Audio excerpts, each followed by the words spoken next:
नमस्ते बच्चों। आज हम अपने हिंदी व्याकरण का पाठ 4 शब्द विचार के बारे में अध्ययन करेंगे। शब्द विचार अर्थात शब्दों के बारे में विचार करना। मोर्फोलॉजी। माँ, बेटा परीक्षा आ गई है, अब पढ़ाई शुरू कर दो। बेटा, माँ मैंने तो हिंदी की व्याकरण की पुस्तक पढ़ ली है।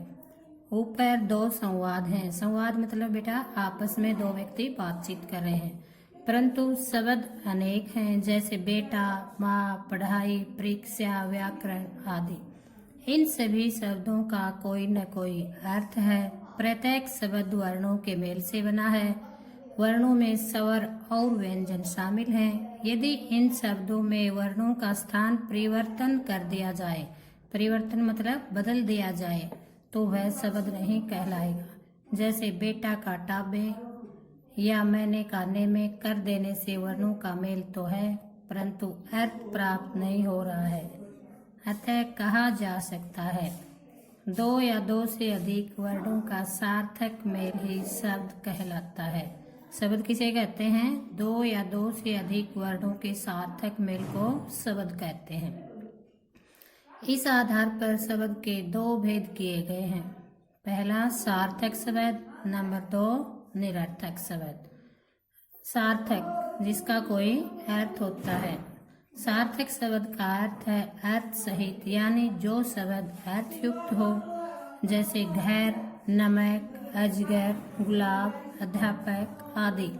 इन सभी शब्दों का अर्थ है। इन शब्दों का उच्चारण करते ही हमारे मस्तिष्क मतलब दिमाग में इनके चित्र उभरते हैं। निरर्थक शब्द। निरर्थक शब्द का अर्थ है अर्थ रहित, यानी जिस शब्द का कोई अर्थ न निकले, जो अर्थहीन हो, जैसे पानी, वाणी। पानी शब्द क्या है? सार्थक, और वाणी इसके साथ हमने वैसे ही निरर्थक जोड़ दिया। चाय, वाय। चाय सार्थक शब्द और वाय शब्द का कोई अर्थ नहीं होता। रोटी, सोटी। इसमें रोटी सार्थक शब्द है, सोटी का कोई अर्थ नहीं है आदि। इन शब्द युग्मों मतलब जोड़ों में पहला शब्द सार्थक है और दूसरा निरर्थक। भाषा में गति लाने के लिए इनका प्रयोग किया जाता है। शब्दों के भेद। शब्द भेद विभिन्न आधारों पर किए जाते हैं।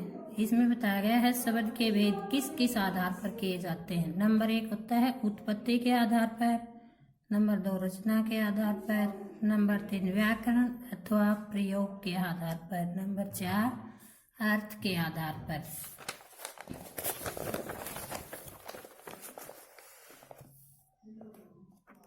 उत्पत्ति के आधार पर हिंदी भाषा का शब्दकोश बहुत समृद्ध है। संस्कृत को हिंदी भाषा की जननी कहा जाता है। अरबी और यूरोपियन भाषाओं जैसे डच, फ्रेंच, लैटिन, ग्रीक, अंग्रेजी, पुर्तगाली आदि भाषाओं का भी हिंदी पर प्रभाव और इन भाषाओं के शब्द हिंदी में शामिल होते गए हैं। इस प्रकार उत्पत्ति की दृष्टि से हिंदी भाषा में 4 प्रकार के शब्द हैं: तत्सम, तद्भव, विदेशी, देशज, संकर। यहाँ पर हमने 4 बताए, लेकिन इसके भेद यहाँ कितने हैं? 5 संकर शब्द। तत्सम शब्द। तत्सम शब्द 2 शब्दों के मेल से बना है। तत् उसके प्लस सम समान, अर्थात उसके समान। किसके समान? संस्कृत भाषा के समान। जिन शब्दों का प्रयोग संस्कृत के समान ही हिंदी में किया जाता है उन्हें तत्सम कहते हैं। जैसे जल व पवन शब्द संस्कृत के हैं और हिंदी में बिना किसी परिवर्तन के आते हैं। तत्सम शब्द किसे कहते हैं?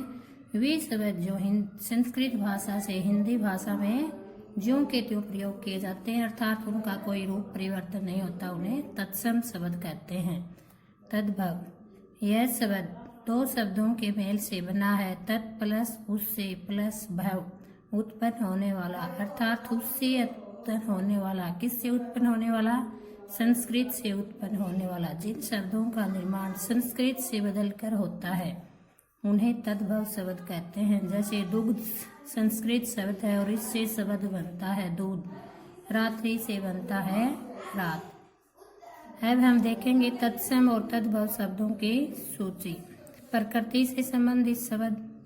प्रकृति से संबंधित तत्सम व तद्भव शब्द। रात्रि, रात्रि का क्या बन जाता है? रात।